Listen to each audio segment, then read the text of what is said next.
สินค้าชุดแรกในปีนี้เมื่อ2 วันก่อนเขาลากลงไปเรือเปล่า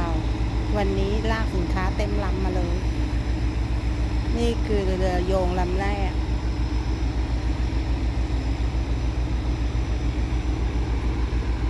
SP 55ไปดูซิว่าโยงทั้งหมดกี่ลำ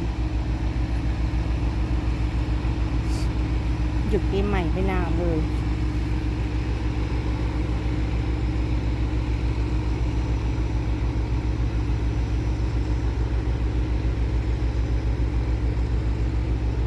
ที่ได้ยินเสียงเครื่องเรือนึกว่าเขาจะมาสวนกันตรงนี้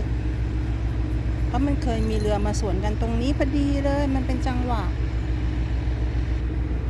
อะไรคะมา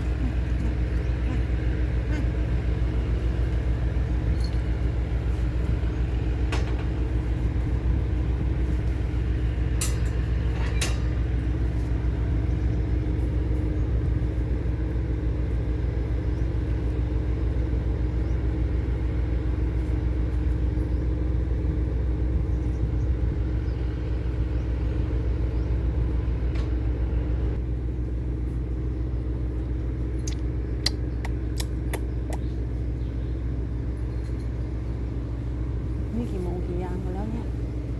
เฮ้ยจะเที่ยงแล้วเหรอโอ้ my god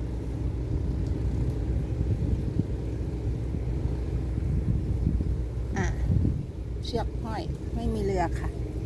โอเคนะคะสิ้นสุดวันที่3มีเรือหาปลาตบท้ายมาด้วยลุงคนนี้ขยันหาปลามากเลยเห็นได้แต่ปลาสวายโอเคนะคะสวัสดีค่ะหนูจ๋ามันไม่มีให้หนูกินหนูก็ยังจะกินอีกเหรอลูกโอเคนะคะบ๊ายบาย